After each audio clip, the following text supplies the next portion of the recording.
The child of Amberlight. The flame in the forest.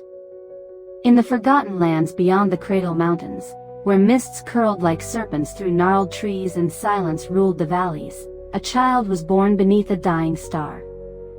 His name was Kalen. He came into the world during the Emberfall, when streaks of fire rained from the sky and set the heavens ablaze with crimson and gold. The elders of Windmere Village whispered that the Emberfall marked the rise of a dark age, that the monsters of the old world would awaken again. But one elder, the blind seer Elthera, felt the Emberfire warm her face and whispered, "A light has come. A child who will burn brighter than the shadows to come." Kalen grew not as a normal child. He spoke late but listened early. While others played, he wandered. The forest called to him, and he obeyed, slipping between trunks older than memory, guided by voices that danced just out of reach. He was not afraid. The beasts of the wood watched him with curious eyes but did not strike. Even the venomous Duskatter, whose bite felled grown men, slithered past his bare feet unharmed. At the age of 10, Kalen disappeared. One day, he went into the forest and did not return. For a week, the villagers searched, calling his name through thickets and bogs. But none found him. They did not know that he had crossed the Veil Route, a boundary invisible to mortal eyes. A line that marked the edge of the known world and the beginning of forgotten realms. Realms where the monsters ruled. The Hollow Kingdom. Kalen awoke in a glade where light fell in strange, spiraling patterns, and the trees whispered in a tongue he somehow understood. "He walks," said one tree with bark like cracked stone. "He listens," crooned another, its branches shaped like fingers. "He remembers," they murmured together. In this realm, the air shimmered like heat on stone. Kalen saw creatures that had no names, things with too many wings, or none at all, beasts with eyes like lanterns and spines like blades. And among them, watching from a throne of ash and obsidian, was King Vorther, the Monster King. He was once a god of flame, cast down into the underworld for his hunger. In the Age of Silence, he had gathered the broken remnants of the old world, fallen beasts, shattered giants, outcast spirits, and forged the kingdom of hollow flame beneath the mountain roots. Kalen stood before Vorther, and though the child's body trembled, his spirit did not. "A child?" Vorther rumbled, his voice like molten rock. "You are no warrior, no prince. Why do you come?" Kalen said only this. "Because I heard the forest weeping." The monsters laughed, deep, echoing, cruel. But Vorther did not. He peered into the boy's eyes and saw something there. A flicker. A flame. Kalen was cast into the abyss, a pit of forgotten things. A prison made not of stone, but of nightmares. Few ever returned from it whole. But Kalen was not like others. For in the deepest dark, he met the first of his followers. The Forgotten and the Flame. In the abyss, Kalen found Domiel, a shattered guardian of old. Once a stone colossus who protected the Hall of Stars, Domiel had been cast down by Vorther's army and left to rot in chains of shadow. Kalen, a child with no sword, no shield, touched the bindings, and they melted. "Who are you?" Domiel rumbled, rising like a mountain.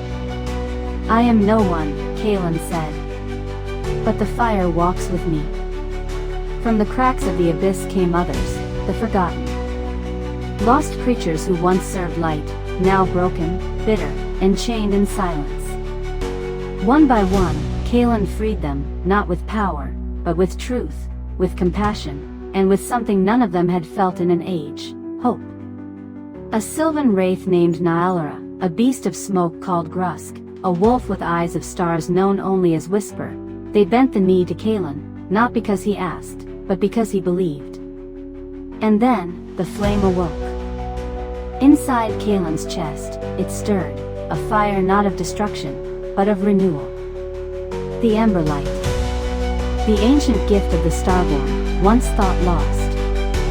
It lit the abyss with gold and silver and turned the walls to dust. Kalan rose, no longer alone.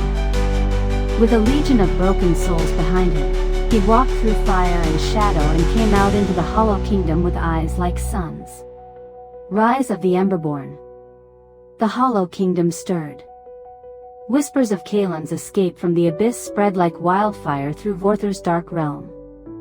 The monster king sat upon his throne of smoldering bones, clawed fingers tapping with unease. No one had ever left the abyss. Not unchanged. Not alive. But Kalan had. And worse, he was gathering followers. In the northern reaches of the Hollow Kingdom, where frost-choked winds carved scars into the earth, Kalan found the Iron Watch ruins. There, bound in stone and ice, lay the last remnants of the Pyre Sentinels, ancient defenders of the realms of man. He approached them without fear. The ruins groaned as ancient gears turned, and a towering figure of rusted steel stepped forward, its voice like thunder barely remembered. State your intent, Fireborn. Kalan looked up at the massive sentinel. His cloak, woven from silver leaves and beast hide, shimmered faintly in the cold. I seek to end the Hollow King, he said. You are a child. And you are asleep. A silence fell. Then the steel giant knelt. Then wake us, Flamebearer. Kalan placed his palm against the sentinel's chest. The Amberlight flared, and the sentinel's eyes blazed gold. From the depths of the ruins, more titans awoke, half-buried machines and broken guardians, reforged in fire. The Pyre Sentinels, once thought extinct, walked the earth again. The banners of flame. Kalan's legend grew.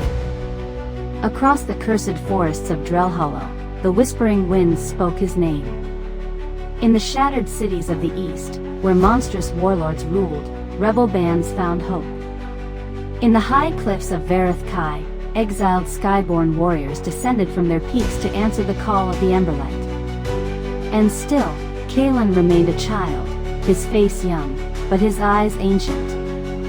He marched not as a king, but as a leader chosen by destiny, forged by sorrow.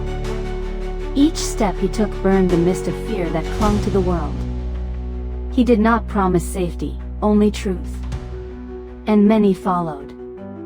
Among them, Thera the Ashblade, a former general of Vorther who betrayed the Monster King after witnessing Kalan's mercy. Bramble, a forest spirit reborn in flame, who brought the wilds to Kalan's side.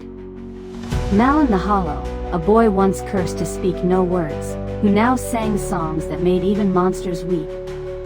Together, they formed the Ember Court, a council not of nobles, but of broken ones made whole again. The War of the Hollow Flame. Vorther could wait no longer. The Monster King unleashed his legions, twisted things bred in the void, draped in chains and malice. From the cracks in the world, they poured, Dreadwings, Bonehewers, Hullfiends, and worse. They swept across the land like locusts, devouring all light. Kalan met them in battle.